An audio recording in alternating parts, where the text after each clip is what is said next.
आप देवी की साधना कर रहे हैं, भैरव साधना कर रहे हैं, लेकिन उस दौरान भी एंटिटीज आपको परेशान करने की कोशिश करती हैं। कई लोगों ने एक्सपीरियंसेस किए कि उन्हें को टच करके जाता है या एकदम आप डर जाते हैं, तो ये क्यों होता है? ये एक टेस्ट है। तो जैसे मेरा एक क्लाइंट था जिसको मैंने 108 दिन की साधना बोली थी भैरव की, 24-25 डेज उसके बहुत अच्छे निकले।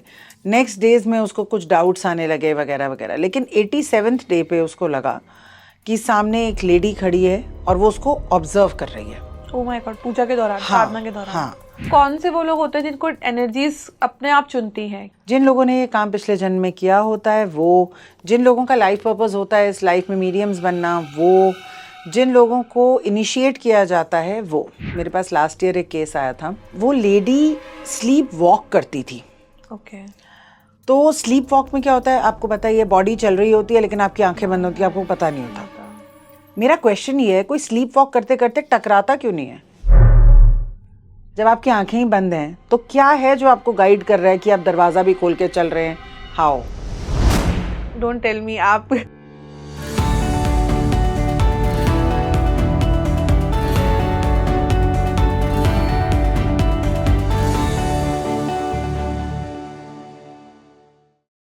इमेजिन रात के 12 बजे हैं और पूरी दुनिया में सन्नाटा हो गया, आपके आसपास के लोग सब सो चुके हैं। कहते हैं ना, रात को जो पक्षी होते हैं वो भी अपने घर पहुंच चुके हैं। बट क्या आपको लगता है कि रात के 12 बजे 2 बजे सन्नाटा शांति का ही प्रतीक है, या कुछ उस दौरान ऐसा हो रहा है जो एक आम मनुष्य देख नहीं पा रहा है, आप और हम सुन नहीं पा रहे हैं, समझ नहीं पा रहे हैं? क्या उस दौरान कुछ ऐसी एनर्जीज एक्टिवेट हो जाती हैं जो सिर्फ उन्हीं को सुनाई देती हैं, उन्हीं से कनेक्ट कर पाती हैं जो साधनाओं में लीन होते हैं? सदियों से तांत्रिकों को, योगियों को, साधकों को रात का समय बहुत अट्रैक्ट करता है। अब उस रात के समय में ऐसा क्या है, मिडनाइट एनर्जी क्या है?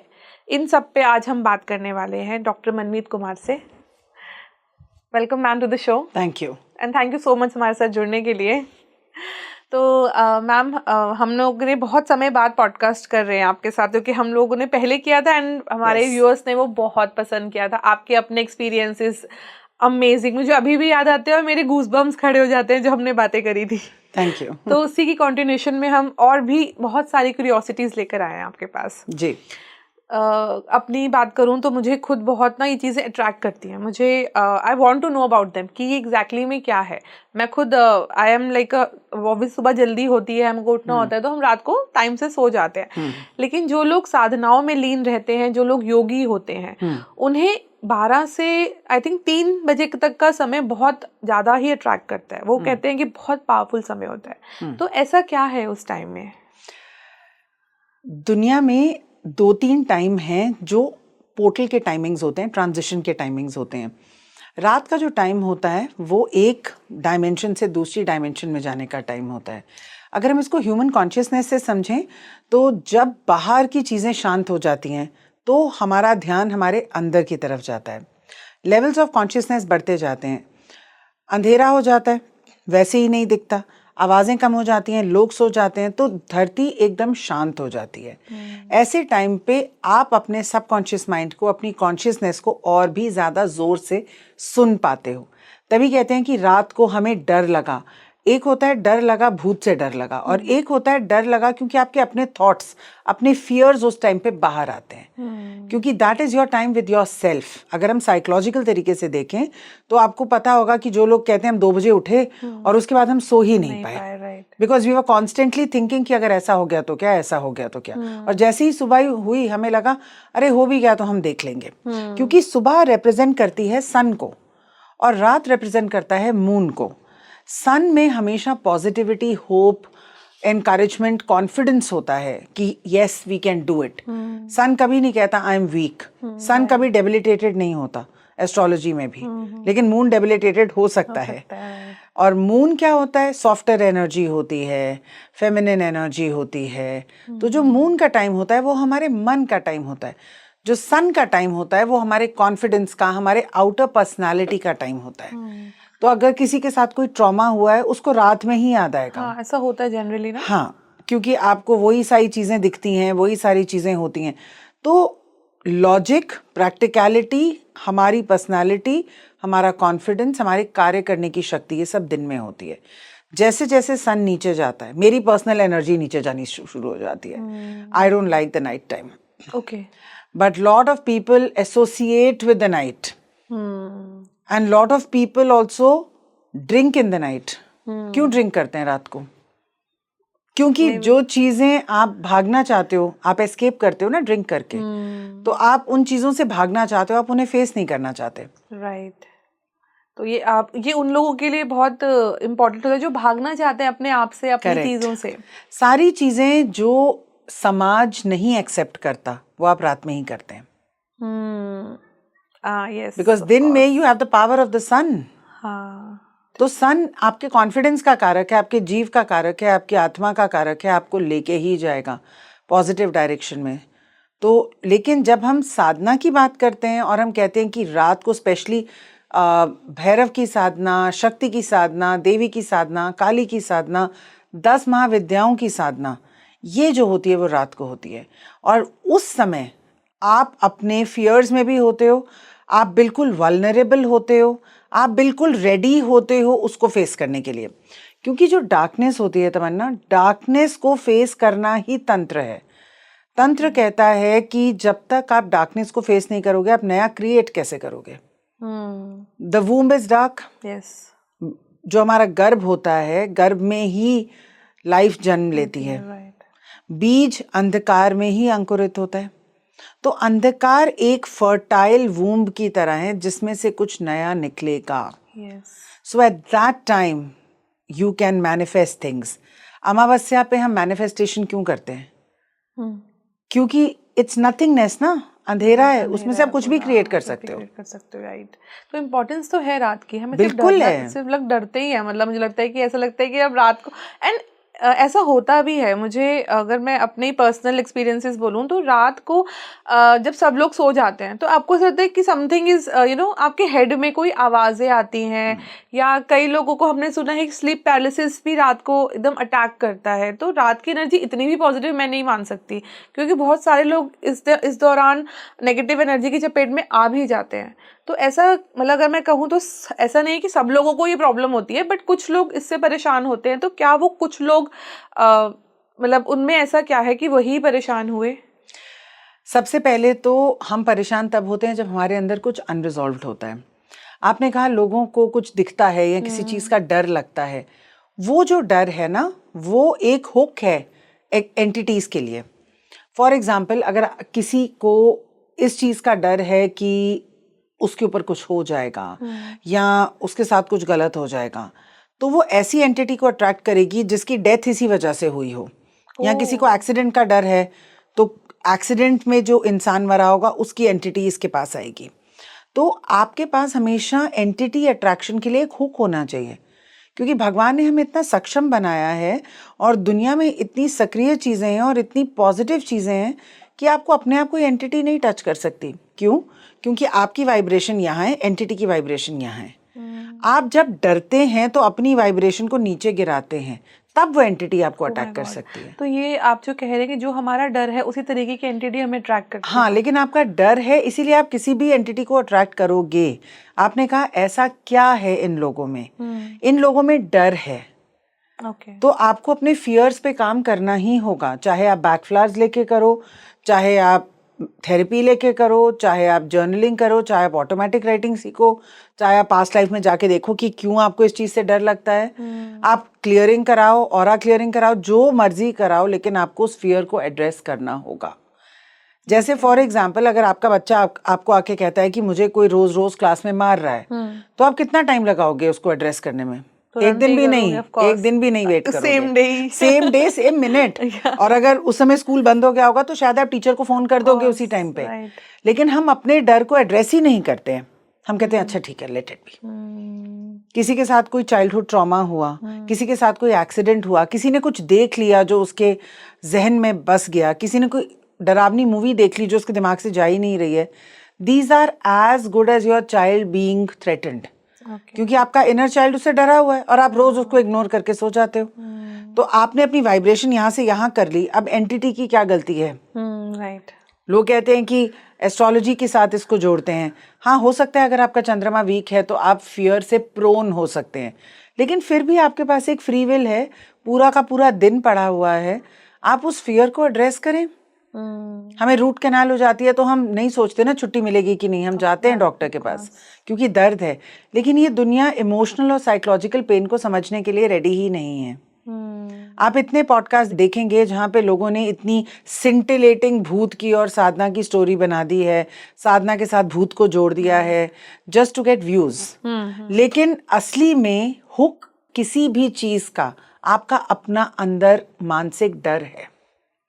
तो मैम साधनाओं की आप बात करते हैं, तो साधनाएं हम लोग जब करते हैं तो रात का समय ही उसके लिए पावरफुल माना जाता है, बट कई लोगों को उस दौरान भी, आप देवी की साधना कर रहे हैं, भैरव साधना कर रहे हैं, लेकिन उस दौरान भी एंटिटीज आपको परेशान करने की कोशिश करती हैं, जबकि हम कहते हैं ना कि वो एक देवी साधना में उनका कोई रोल नहीं है, बट स्टिल आपको उस दौरान सबसे ज़्यादा डर लगता है, सबसे ज़्यादा कई लोगों ने एक्सपीरियंसेस किए हैं कि उन्हें को टच करके जाता है या एकदम आप डर जाते हैं, तो ये क्यों होता है? ये एक टेस्ट है। तो जैसे मेरा एक क्लाइंट था जिसको मैंने 108 दिन की साधना बोली थी भैरव की, तो जब वो बाबा का मंत्र करता था तो उसको शुरू में तो बहुत अच्छा लगता था, 24-25 डेज उसके बहुत अच्छे निकले, नेक्स्ट डेज में उसको कुछ डाउट्स आने लगे वगैरह वगैरह, लेकिन 87th डे पे उसको लगा कि सामने एक लेडी खड़ी है और वो उसको ऑब्जर्व कर रही है। ओह माय गॉड, पूजा के दौरान, साधना के दौरान? हाँ, और वो उसके सामने नहीं खड़ी थी क्योंकि वो यहाँ पे बैठा हुआ था और सामने ही उसकी वो प्लेट पड़ी थी जिसमें दिया था और सामने ही टेम्पल था, तो बहुत पास था। उसके साइड पे दोनों तरफ ग्लास था, लुकिंग ग्लास नहीं, नॉर्मल जैसे ग्लास का टेम्पल, और उसको उस ग्लास की रिफ्लेक्शन में दिखाई दे रहा था कि वो लेडी उसके बिल्कुल पीछे खड़ी है। Oh my God. तो अब वो या तो मुझे फोन करता आधी रात को, या उसको समझ में ही नहीं आया कि क्या करूं। तो उसने मुझे अगले दिन बोला कि मुझे आपकी बस ये बात याद थी कि मंत्र चैंटिंग बंद मत करना। उसने कहा मेरा मंत्र कभी तेज हो जाता था, कभी स्लो हो जाता था, मुझे समझ ही नहीं आती थी, मुझे लगता था अभी आके पीछे से पकड़ लेगी, उठूं तो फेस करूं, नहीं उठूं तो क्या करूं, फोन लेके बैठना अलाउड नहीं है। तो उसने कहा कि वो मेरा इतना अनकंफर्टेबल आधा घंटा था कि मुझे समझ में ही नहीं आया कि मैं क्या करूं। और फाइनली जब उसने वो मंत्र चैंटिंग बंद करी और वो वहीं पे बैठा रहा आंखें बंद करके, और फिर उसने मुड़ के देखा तो वो नहीं थी। तो एक टेस्ट होता है कभी कभी हमारा, और जो लोग योगिनी तंत्र में हैं, योगिनीज हमेशा आपका टेस्ट लेती हैं। तो आपको 64 योगिनी की बात कर रही हूँ, तो वो भी लेती हैं। अगर आप तंत्र में हैं, अगर आप कामाख्या तंत्र करेंगे तो आपका टेस्ट होगा। ऐसे ही टेस्ट होते हैं? हाँ, ये एक तरीका है टेस्ट होने का। आपको ऐसा भी हो सकता है कि आपको आपकी आवाज़ पीछे से कोई लगाए, आप मंत्र उच्चारण करें, आपको पता है इस फ्लोर पे कोई नहीं है या इस कमरे में कोई नहीं है, लेकिन आपको, मेरी एक क्लाइंट थी, उसको अपनी मदर की आवाज़ आती थी, मतलब एक बार आई, उसने मुझे बताया तो मैंने उसको जो भी वो बताया, लेकिन अगले दिन फिर आई। अच्छा। तो उसकी मदर थी नहीं इस दुनिया में, एंड शी सेज कि मेरे को इमेजिन नहीं हो रहा था, मुझे एक्चुअली सुनाई दे रहा था। तो फिर उसने मुझसे पूछा मेरी मदर थी या मेरी मदर की जगह कोई और एंटिटी थी? तो मैंने कहा यही आपको नहीं करना है, आपको इस कंफ्यूजन में जाना ही नहीं है कि कौन था, ये जरूरी नहीं है कि कौन था, कोई ना कोई तो होता ही है ना। हाँ। मतलब आई एम गेटिंग गूज़बम्प्स कि ये तो बहुत ही स्कैरी है कि आप साधना में हो और पीछे से कोई आपको आवाज लगा रहा है। हाँ, बट साधनाओं का तो बहुत बड़ा पार्ट होता है भय से मुक्त होना। मणिकर्णिका घाट पे जाके लोग साधना करते हैं, लोग क्रिमेशन ग्राउंड पे जाके साधना करते हैं, अपने डर को फेस करने के लिए तो करते हैं। और तंत्र क्योंकि भगवान शिव का है, वो शव में, जीवित व्यक्ति में, प्रेत में, आत्मा में और आप में कोई डिफरेंस नहीं मानते हैं।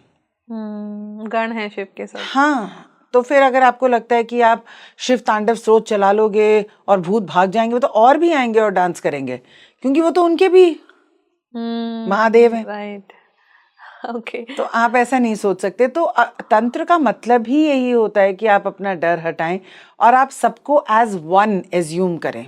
मैम, रात के समय में मैंने एक कॉन्सेप्ट सुना था, मतलब जब मैं रिसर्च कर रही थी तो व्हील ऑफ द वर्ल्ड्स कि इस दौरान जो हमारे और अनसीन वर्ल्ड के बीच में एक पर्दा होता है ना, वो छट जाता है और हम बहुत इजीली, और वो लोग वो एनर्जीज बहुत इजीली हमसे कनेक्ट करना शुरू कर देते हैं। हाँ। तो मुझे प्लीज इस कॉन्सेप्ट को थोड़ा समझाइए। इसका बहुत सिंपल सा लॉजिक है कि अगर आप और मैं सपोज कनेक्ट करना चाहते हैं, सपोज हम दोनों इसी ऑफिस में बैठे हुए हैं, लेकिन हमारे बीच में बहुत सारे लोग हैं, चल रहे हैं, आ रहे हैं, कोई आपको कुछ बोल रहा है, कोई मुझे कुछ बोल रहा है, तो हमें पता है कि हम हैं लेकिन हम क्लोज नहीं आ सकते।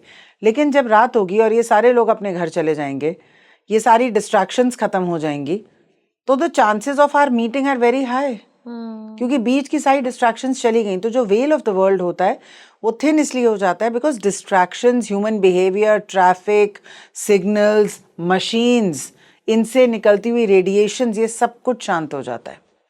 तो कौन से वो लोग होते हैं जिनको एनर्जीज अपने आप चुनती हैं कि आप मैसेंजर की तरह उनके काम करते हैं? वो लोग कौन होते हैं? जिन लोगों ने ये काम पिछले जन्म में किया होता है वो, जिन लोगों का लाइफ पर्पस होता है इस लाइफ में मीडियम्स बनना वो, जिन लोगों को इनिशिएट किया जाता है वो।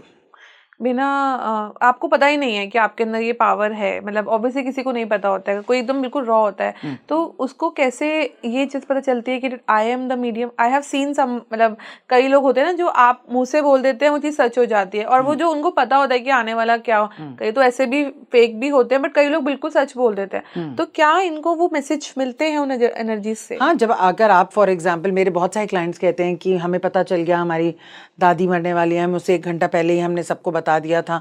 तो आपके जो डेली एक्सपीरियंसेस होते हैं जिसमें आपको इंट्यूशन फील होती है, वो एक्सपीरियंसेस आपको रिपीटेडली होंगे तो आपको भी पता चल जाएगा कि आपके अंदर एक पावर है।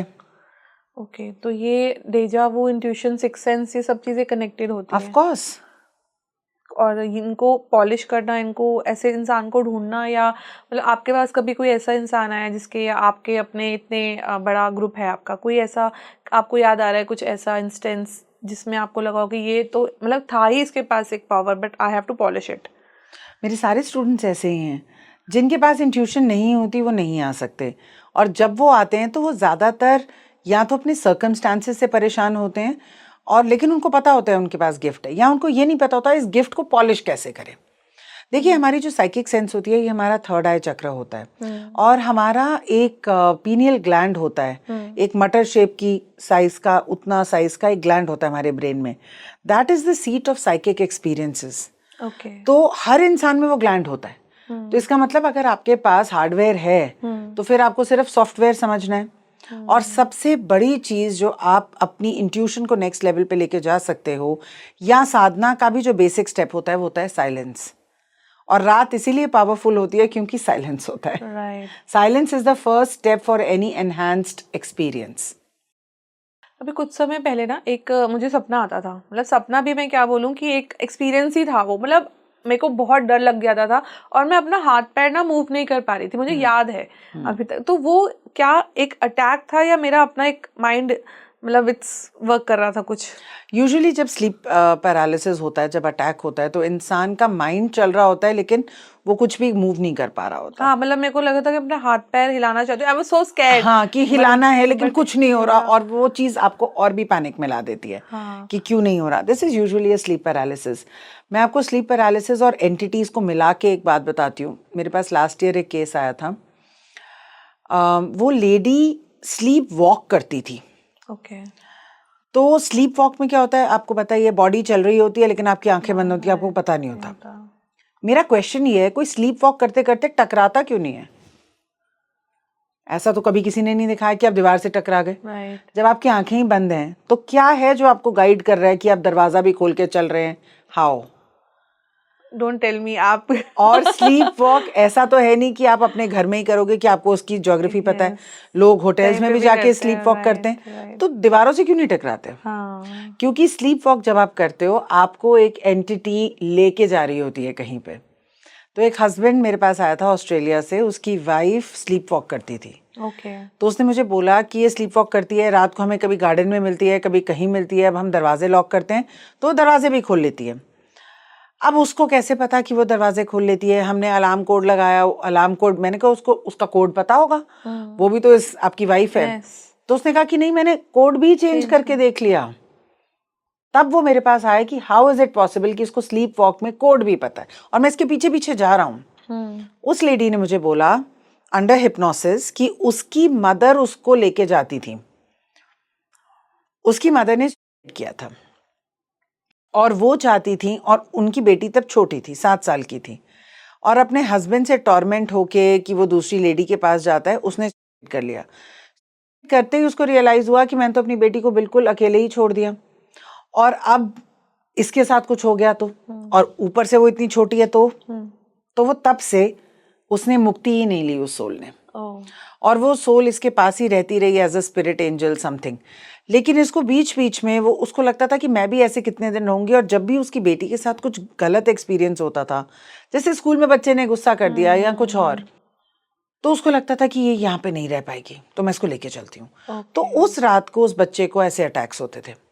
ऐसा उसके फादर ने पूरी लाइफ देखा, फिर शादी कर दी, हस्बैंड को नहीं बताया। हस्बैंड ने भी रियलाइज किया कि जब दिन में इसके साथ कुछ खराब हो जाता है, स्पेशली अराउंड इसको किसी के बारे में पता चलना कि वो इसके बारे में अच्छा नहीं बोल रहे या आउटकास्ट फील करवा रहे हैं, जैसे उसकी मदर ने किया था जब उसने किया था, तो मदर रात को आके इसको लेके जाती थी। तो शी सेड कि वो मुझे कहती है कि नहीं, और वो उसी टाइम पे है कि तुम अपना देखभाल कैसे करोगी, तुम्हारे पापा तो दूसरी लेडी को ले आए हैं, वो बात अभी भी वही करती हैं। इसका मतलब the soul is stuck in the loop of time. तो उस लेडी ने मुझे बताया, तो फिर मैंने उसकी मदर को बुलाया, फिर मैंने उसकी मदर से बात की, वो तो कह रही है अभी भी वही टाइम है, 1987 है, 1987 है, अब बेटी उतनी छोटी है, वो कैसे देखेगी। फिर मैंने उनको दिखाया, वो नहीं देखना चाहती है। तो मैंने उनको बोला आप रिलीज हो जाइए, उसने कहा नहीं, मैं, आप समझ ही नहीं रहे हो, मेरी बेटी छोटी है। अब मैं उनको समझा रही हूँ कि बेटी छोटी नहीं है, बेटी इज ओके, पर उस सोल ने मना कर दिया कि मैं नहीं वो। फिर मैंने उनको बोला कि आप इसको लेके जाओगे, किस दिन गलती से ये गिर गई मर गई, कहती दैट इज द पॉइंट। तो I said that is not the point. तो अभी भी वो केस 3-4 महीने चला मेरे पास।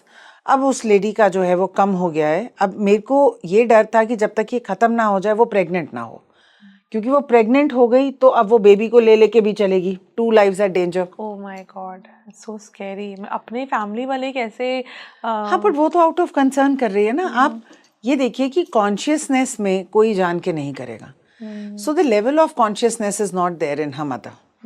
सो स्पिरिट्स को हम बुरा नहीं कह सकते, वो भी फंसी हुई हैं। कौन से लोग ऐसे फंस जाते हैं स्पिरिट लोक में? या रिवेंज लेने के लिए लोग फंस जाते हैं, या अटैचमेंट में फंस जाते हैं, किसी बहुत डीप इमोशन में ही फंसते हैं। आपको जब आप अपनी लाइफ में होते हो, लाइक मुझे क्या ये अंदाज़ा हो सकता है कि मैं जब आफ्टर लाइफ मेरी कैसे होगी? क्या ऐसा कुछ होता है कि आपको पता चल जाएगा कि आप डायरेक्टली मुक्त हो जाओगे, या फिर आप भी? नहीं, क्योंकि वहाँ पे एक चॉइस होती है। आप मरने के टाइम पे भी एक चॉइस होती है, do you want to go into the light और do you want to stay back. अब आपको क्या पता कि आप क्या चूज करोगे। अभी तो मैं बोलूँगी I want to go to the light, पर उस समय क्या सिचुएशन होगी। अच्छा, तो ये चीज़ें चेंज भी हो जाती हैं हमेशा। Future is never written in stone, therefore it can never be predicted with accuracy. तो जो स्लीप पैरालिसिस होता है, क्या ये भी एक तरह का एंटिटी अटैक ही होता है आपके ऊपर? तो ये आपके माइंड का स्टेट नहीं, इट्स लाइक समथिंग, समबडी और some entity is trying to capture you, trying to scare you, trying to match your vibe, कुछ भी हो सकता है। तो किसी के साथ अगर ये लगातार हो रहा है तो what does that mean? It can mean many things actually. It can mean कि आपके प्लैनेट्स खराब हैं, इट कैन मीन कि आप जहाँ रहते हो वो जगह ठीक नहीं है, इट कैन मीन कि अब वो एंटिटी आपके ऊपर चिपक गई है कि आप किसी होटल में भी जाओगे तो हो जाएगा। कभी कभी वो घर से स्पेसिफिक होती है, वो नहीं चाहती आप उस बेड पे सो। ओह, ऐसा भी होता है। तो आप जगहें चेंज करके देखो। अगर जगहें नहीं चेंज हो सकती हैं और अब जहाँ जहाँ जा रहे हो आपके साथ हो रहे हो, इसका मतलब वो एंटिटी अब आपके साथ हो चुकी है, फिर आपको क्लियरिंग करानी पड़ेगी। क्लियरिंग कैसे होती है? Aura clearing? नहीं, इसकी बहुत डीप क्लियरिंग होती है। ओके, सो मतलब आपको कई बार ये हो सकता है, स्लीप पैरालिसिस लोगों को होता है, बहुत होता है, बहुत होता है। और ज़रूरी नहीं है कि आपको एक बार होता है तो आपको हमेशा ही हो। मुझे भी एक बार हो चुका है, और बिल्कुल दिन में हो चुका है। ओके, दिन में भी होता है? हाँ, इसका रात के साथ कोई संबंध नहीं है। ओके, सो आपने कैसे? दिन में भी होता है।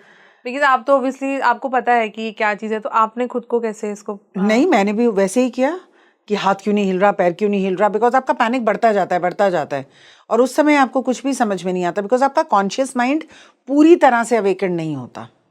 तो क्या जो लोग तंत्रा में रहते हैं या जो साधनाएं करते हैं उनको ये एनर्जी ज़्यादा अट्रैक्ट करती हैं या फिर एक आम इंसान को भी उतना ही अट्रैक्ट करेंगी? 100% आम इंसान को भी कर सकती हैं। तंत्र में आके, साधना में आके आपको इसकी अवेयरनेस ज़्यादा हो जाती है।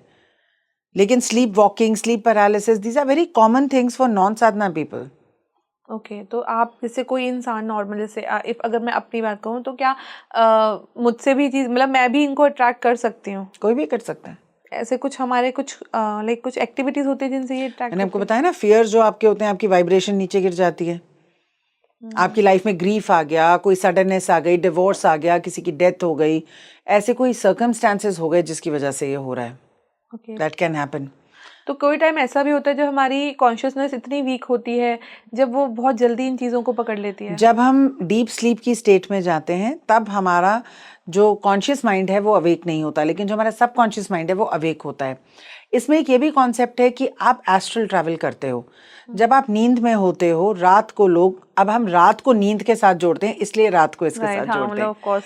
तो आप एस्ट्रल ट्रैवल करते हो, आप अपनी पास्ट लाइफ्स में जाते हो। बहुत सारे लोग नेगेटिव एस्ट्रल ट्रैवल करते हैं। नेगेटिव एस्ट्रल ट्रैवल, मैंने पहली बार सुना है ये वर्ड। नेगेटिव एस्ट्रल ट्रैवल का मतलब है कि आप ऐसी टाइमलाइंस में जा रहे हो अपने जीवन की, अपने पुराने जीवन की, मतलब उन लाइव्स में जा रहे हो जहाँ पे आपने एक नेगेटिव चीज़ एनकाउंटर की हो। जैसे मेरी एक क्लाइंट है जो बार बार 2 लाइव्स में जाती रहती हैं। वहाँ एक जिसमें उनका घर जल गया था और उसके बच्चे उसी में थे, एंड उन्होंने अपने आंखों से डेथ देखी और उसके बाद जाके उन्होंने उसी दिन कर लिया। तो वो बार बार उस बर्निंग सीन को देखती हैं।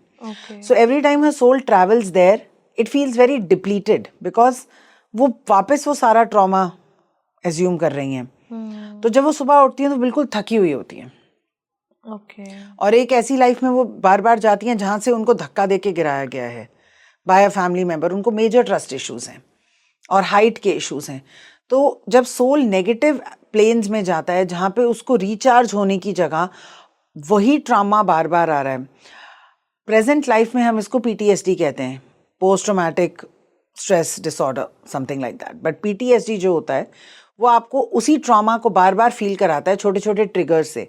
लेकिन अगर आपको पिछले जन्म का PTSD देखना है तो वो नेगेटिव एस्ट्रल ट्रैवल होगा, कि आप नेगेटिव प्लेन्स पे जा जाके अपने आप को एग्जॉस्ट कर रहे हो। मैम, एस्ट्रल ट्रेवल में हम क्या अपनी पूरी आकाशिक रीडिंग और ये सब भी कर सकते हैं? क्या हम जान सकते हैं जो हमारे पास हमारे साथ आज जो हो रहा है वो क्यों हो रहा है? नहीं, उसमें एस्ट्रल ट्रैवल करने की ज़रूरत नहीं है, उसमें आपको आकाशिक रिकॉर्ड सीखने की ज़रूरत है। एस्ट्रल ट्रैवल एक ल्यूसिड ड्रीमिंग जैसा एक्सपीरियंस होता है जिसमें एक इंसान अपनी बॉडी को छोड़ के, उसको एक्सपीरियंस होता है कि वो किसी दूसरी दुनिया में चला गया है।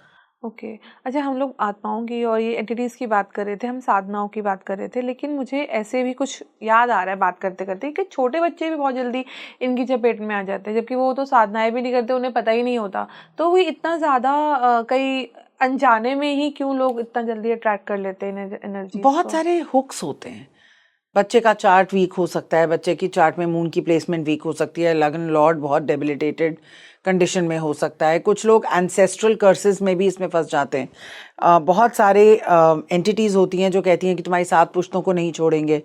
तो जैसे जैसे बच्चे पैदा होते जाते हैं उनको यही एक्सपीरियंसेस होते जाते हैं। ऐसा भी होता है कि 7 पुश्तों तक वो हाँ। एंटिटीज आपको पकड़ कर रखती हैं, तो उन्हें कैसे क्लियर करें? क्योंकि आपको पता ही नहीं है, तो एक नॉर्मल इंसान जो आज इस प्रॉब्लम में है वो क्या कर सकता है अपने लिए? वो एक प्रोफेशनल क्लियरिंग पर्सन के पास जा सकता है जो आइडेंटिफाई करेगा कि ये प्रॉब्लम इस लाइफ की है, ये प्रॉब्लम इस स्थान की है कि नहीं, ये प्रॉब्लम एंसेस्ट्रल तो नहीं है।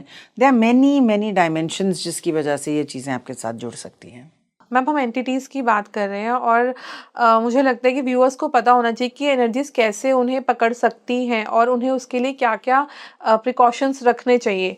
तो आप प्लीज़ उन्हें कुछ गाइड करिए। प्रिकॉशंस तो देखिए, मैं यही बोलूँगी कि आपकी स्पिरिचुअल रूटीन बहुत अच्छी होनी चाहिए।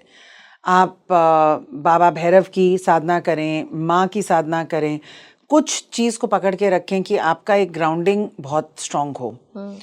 बिकॉज केसेस कहीं पे भी हो सकते हैं। मेरी एक क्लाइंट है जो अपनी बेटी को लेके किसी और कंट्री में गई थी और वहाँ पे ऑस्ट्रेलिया में ट्राइबल्स बहुत होते हैं, ट्राइबल एरियाज बहुत हैं। तो वहाँ पे एंटिटी के केसेस भी बहुत होते हैं। तो उनकी बेटी खेल रही थी पार्क में, उन्होंने मुझे ऐसा बताया कि मैं, मेरे हस्बैंड और मेरी बेटी रहते हैं और हम यहाँ पे आती थी वो मेरे पास। तो फिर जब वो वहाँ पे शिफ्ट हो गई तो उन्होंने कहा कि मेरी बेटी वहाँ पे थोड़े दिनों के बाद अजीब सा बिहेव करने लग गई। कभी कभी वो खाना खाते खाते अचानक से ऐसे बोलती थी जैसे कोई बहुत एल्डरली पर्सन बोल रहा हो, मतलब ऐसी चीज़ें जो वो नॉर्मल बातों में नहीं बोलती थी। और फिर रात को सोते वक्त, स्पेशली नहाते वक्त, नहला के सुलाते थे, ठंड का टाइम था, तो नहाते वक्त बिल्कुल छोटा बच्चा बन जाती थी। और ऐसे ऐसे ऐसे तालियां बजाना, अब 7 इयर्स का बच्चा नहीं करेगा ये। तो उनको समझ में नहीं आया, पहले उनको लगा कि थोड़ा सा डिस्टर्ब्ड है या स्लीप में कमी है। और जब स्कूल जाती थी तो स्कूल में टीचर ने कहा कि ऐसे नहीं हर रोज़, ऐसे हफ्ते में एक बार अचानक से टीचर जैसी बातें करती है। तो उसने कहा कि देखिए आप अपनी बेटी को समझा दीजिए, मेरी मिमिकिंग कर रही है। तो जब धीरे धीरे उनको 3-4 महीने में पता चला, उनको लगा कि कुछ तो प्रॉब्लम है, क्योंकि कभी भी अचानक से एक एल्डरली बन के डांटती है, कभी छोटा बच्चा बन जाती है, कभी टीचर बन जाती है, और कभी कभी एक गांव का बच्चा बन के एक ऐसी भाषा बोलती है, और बहुत सारे वर्ड्स नहीं लेकिन ऐसी भाषा बोलती है कि वो भाषा इनकी नहीं है, वो वहाँ की लोकल भाषा है। तो फाइनली ये पता, फिर साइकेट्रिस्ट के पास लेके गए, उसने कहा कि हाँ ब्रेन में कुछ एक्टिविटी है जो एबनॉर्मल है, लेकिन उनको नहीं पता चला। तो वो किसी के पास गए और उसके बाद वो मेरे पास आए, तो पता चला कि उनके बच्चे को स्विचिंग की प्रॉब्लम हो गई है। स्विचिंग मतलब क्या होता है कि मल्टीपल एंटिटीज़ आपके अंदर, कभी भी कोई भी एंटिटी घुस सकती है, आपको ओवरपावर कर सकती है, और उस समय वो एंटिटी रूल करती है आपकी बॉडी को। So they are more than one entities. लेकिन अगर आप डॉक्टर से पूछें तो वो इसको स्किज़ोफ्रेनिया कहेंगे कि आप हैलुसिनेट कर रहे हैं, अभी आप ऐसे हो गए, अभी आप ऐसे हो गए। लेकिन वो लड़की नॉर्मली बिल्कुल ठीक थी। तो ये उसने कहाँ से पकड़ा? तो जब वो नीचे खेलती थी, जहाँ पे भी वो खेलती थी, उसने मुझे बाद में अंडर हिप्नोसिस ये बात बताई कि मैं जहाँ पे भी खेलती थी, वो जगह जो थी वो वहाँ पे एक पेड़ था। आपको शायद ये नहीं पता होगा कि फॉरेस्ट में जो डेंस फॉरेस्ट होते हैं या जो प्ले एरियाज, तो उनका जो सोसाइटी थी वो एक फॉरेस्ट के एज पे थी। वहाँ पे ना पोर्टल्स होते हैं, जैसे कि अगर आपने इस पत्थर के आगे पैर रखा तो आप एक अलग डायमेंशन में चले जाएंगे। Really? हाँ, ये हिमाचल में भी है, हिमालयाज में भी है, बहुत सारी जगह। तो जो वहाँ के नेटिव लोग होंगे ना, वो आपको बोलेंगे इस एरिया में मत जाइए। अच्छा। क्योंकि वहाँ पे ऐसे कुछ ट्रीज भी पोर्टल्स होते हैं। तो अगर आप ट्री के ट्रंक, अभी मैं मेघालय गई थी, एक ट्री था, उसका जो ट्रंक था उसके अंदर जो सिंबल्स बने थे, मुझे एकदम समझ में आ रही थी कि ये पोर्टल है। अब हम जाके ट्रीज को हग करते हैं, बड़ी कॉमन एक्टिविटी है, लोग फोटोज भी खिंचाते हैं। लेकिन अगर ऐसे ट्री को आपने हग कर लिया तो you can go into any level of consciousness. तो वो जो लड़की थी वो एक ऐसे ट्री के साथ, मतलब ट्री के नीचे खेली होगी या उसका पैर पड़ गया किसी चीज़ के ऊपर। बहुत बार तमन्ना, शक्तियों को बांध के भी गाड़ दिया जाता है। अब सपोज बहुत बारिश आ गई, वो चीज़ें बाहर निकलनी शुरू हो गई और थोड़ा सा सरफेस पे आ गई, अब उस पे पड़ा किसी का पैर, ओह माय गॉड, तो वो एक्टिवेट हो गया। तो अभी कुछ तो वहाँ पे एक्टिवेट हुआ ट्री से रिलेटेड, जो इस लड़की ने पिकअप कर लिया।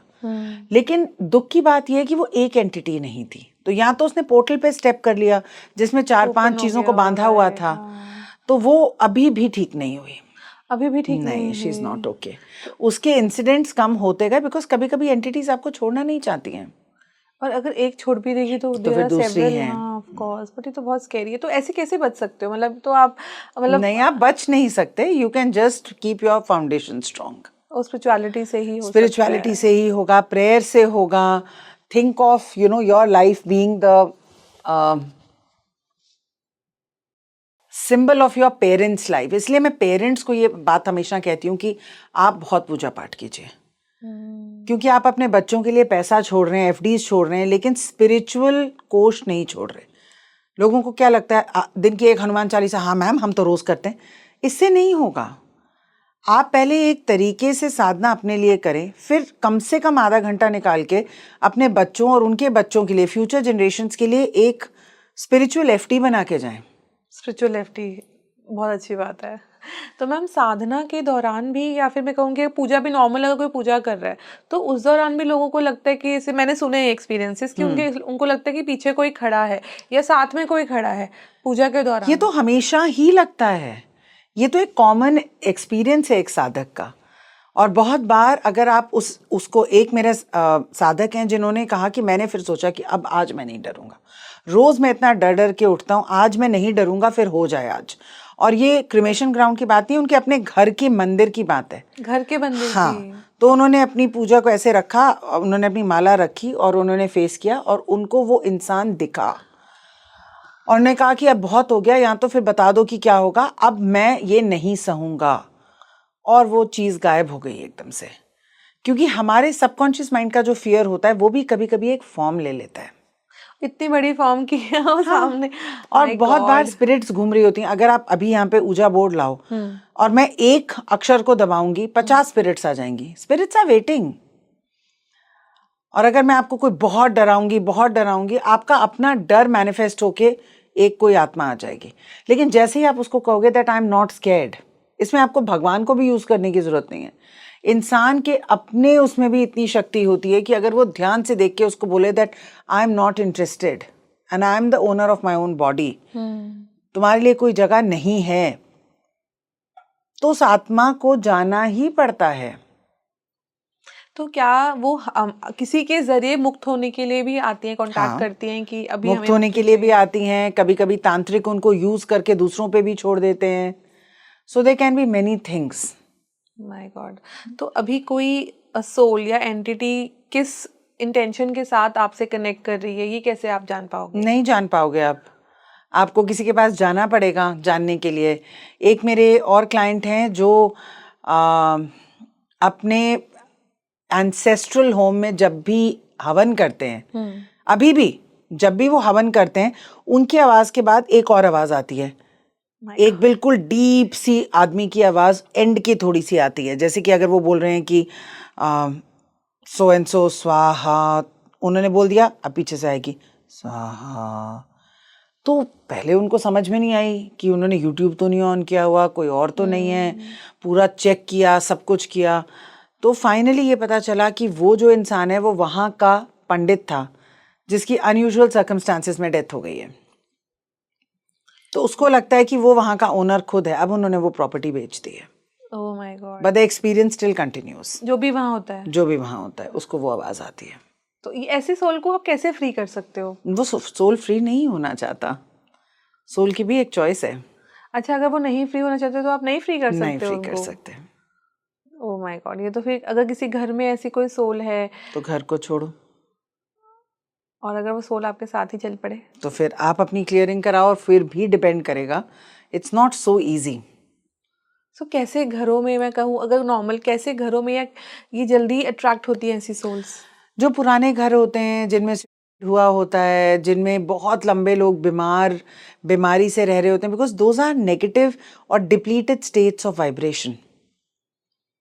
तो ऐसे घरों में जहाँ बहुत झगड़ा होता है, जो घर बहुत पुरानी सी लेक के पास है, ये जो मूवीज में दिखाते हैं ना, वो गलत नहीं दिखाते हैं। हमें लगता है कि ये सीन क्रिएट कर रहे हैं हमें और डराने के लिए, लेकिन वो जगह हुई ही क्यों हॉन्टेड? कोई रीजन तो रहा होगा ना।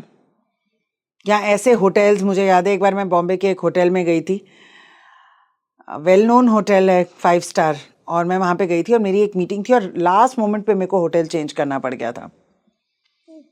Large room I was in and I have worked in hotels for so many years and I have traveled all my life. मेरे जितना भी corporate experience है उसमें intense travel रहा है और मेरे को बहुत आदत है कि मैं अकेली सोती हूँ और मैं उसमें सो गई।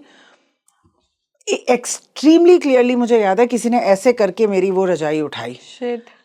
ऐसे ये क्या हुआ? 1 मिनट के लिए तो इंसान जब सो रहा होता है वापस ले लेते हो। किसी ने ऐसे करके उठाई, मैंने पीछे मुड़ के देखा, देयर वाज अ लेडी जो मजदूर के कपड़ों में खड़ी थी ना। लाइक ओह नो, बिकॉज तब तक ना मुझे पता था कि मैं मीडियम हूँ and it's literally like seeing a ghost. अब अगर मैं यहाँ हूँ, वो लेडी वहाँ और दरवाजा उसके पीछे, अभी जाएं कैसे दरवाजे तक? अब चीखें मारो, आपको ऐसे लगता है ना जैसे बॉलीवुड में दिखाते हैं कि चीखें बहुत तेज तेज निकलती हैं, कोई नहीं निकल ही नहीं पाई। You are croaking. आपको समझ में नहीं आ रहा कि करो कि नहीं करो। एनीवे बहुत मुश्किल से किसी तरीके से चीखती चिल्लाती मैं बाहर गई। आपको पता है होटल के कॉरिडोर्स में क्या होता है, स्पेशली लोग रात को आ रहे होते हैं अपनी पार्टी से कहीं जा रहे होते हैं, उनको देख के थोड़ा नॉर्मल लगता है। तो मैं चीख रही थी तो वो लोग भी देख के मुझे चीखने लगे उनको देख के मैं और चीखने लग गई। तो we all went into a screaming spree. Anyway reception पे जाके मैंने उनको बोला कि मेरा रूम चेंज कीजिए। फिर फाइनली मैंने सोचा मेरे को रूम चेंज ही नहीं कराना। मैंने कहा आप मेरा सामान नीचे दीजिए, और जिन कपड़ों में मैं थी मैंने कहा मैं तो यहीं पे कोने में बैठ जाऊंगी, मुझे नहीं पता। उन्होंने कहा नहीं मैम, आपका सामान है, आप हाउसकीपिंग की एक लेडी के साथ जाइए। डर डर के मैं गई, मैंने अपना सामान पैक किया। फिर मैंने आके उसको पूछा, मैंने कहा कि आप मुझे बताओ कि यहाँ पे आसपास क्या है। उसने कहा कुछ नहीं है, बहुत कंस्ट्रक्शन हो रही थी, कुछ नहीं है कुछ नहीं है। उनको नहीं पता होगा। फाइनली बहुत मुश्किल से ये पता चला कि ये लोगों की झुग्गी झोंपड़ियां जला के कंस्ट्रक्शन की गई है उस होटल की। तो वो लेडी ये कहने की कोशिश कर रही थी कि मेरा बच्चा मर गया है 6 साल का, तो वो मुझे कह रही थी उठो। It was very scary. So अभी उस टाइम आपको पता नहीं था कि आप मीडियम? उस टाइम मुझे पता नहीं था, पर दिख तो गया ना मीडियम थे या नहीं थे। इट्स वेरी तो फिर आपको स्कैरी। पता कैसे चला जब आपने डरना बंद किया होगा कि यार ये अब नॉर्मल नहीं, चीज़ मुझे है? मैंने थोड़ा सा पीस किया। फिर जब मेरे में ये स्किल्स मेरे को डेवलप हुई, तब मैंने वापस जाके सोचा कि क्या हुआ था, तब मुझे पता चला। Okay my god. तो ये तो मतलब of course it's not easy to being a medium because आपको It's you have not to easy. It's not easy. It's not at all glamorous. no it's I can It's quite understand scary and it's quite disturbing. Yes. और sometimes क्या आपको ऐसा लगता है कि जब ये चीज़ें आप दिन में हैंडल करो तो रात को, हम रात की बात करते हैं, क्या अफेक्ट करती है रात नाइट स्लीप आपकी? मुझे नहीं करती, लेकिन लोगों को करती हैं तो पता नहीं। मुझे नहीं करती। I am so exhausted by the night कि मैं सो जाती हूँ। आपको कभी ऐसा नहीं लगता कि कोई एंटिटी आ गई? नहीं, मुझे बहुत बार लगता है। And you are okay with I am it? Just exhausted. मैं सोचती हूँ कि तुम अपनी जगह, मैं अपनी जगह। अच्छा, तो ऐसे फिर वो आपको परेशान नहीं करते? हाँ, ओके। क्योंकि मेरा एक टाइम है जब मैं उनको हैंडल करती हूँ दिन में। अच्छा। मैं उनको कहती हूँ कि आ जाना वहाँ पे। Okay. It's like handling clients. Handling ghost is like handling clients. या दे आर ऑल्सो क्लाइंट्स। वो भी तो पेन में हैं। यस। हाँ, मतलब वो भी तो हम सोचते नहीं ना, बट वो भी कितने पेन में है जो बहुत पेन में हैं। But it's I think it's a blessing in disguise too ऐसे आप काम करते हो मीडियमशिप। तो it's a purpose of my life, so what can I say. I started this podcast, हम लोगों ने कुछ और, बट जैसे आपने मुझे एक्सपीरियंसेस अपने बताया, वाज लाइक कि they are so unique to know. मतलब, और आई थिंक लोगों को जानना चाहिए कि कैसे कैसे आप इन चीज़ों की चपेट में आ सकते हो और कैसे आप खुद को बचा कर भी रख सकते हो, खुद को भी और अपनी फैमिली को भी। बिल्कुल। Thank you so much ma'am हमारे साथ जुड़ने के लिए। Thank you. Wonderful. Thank you.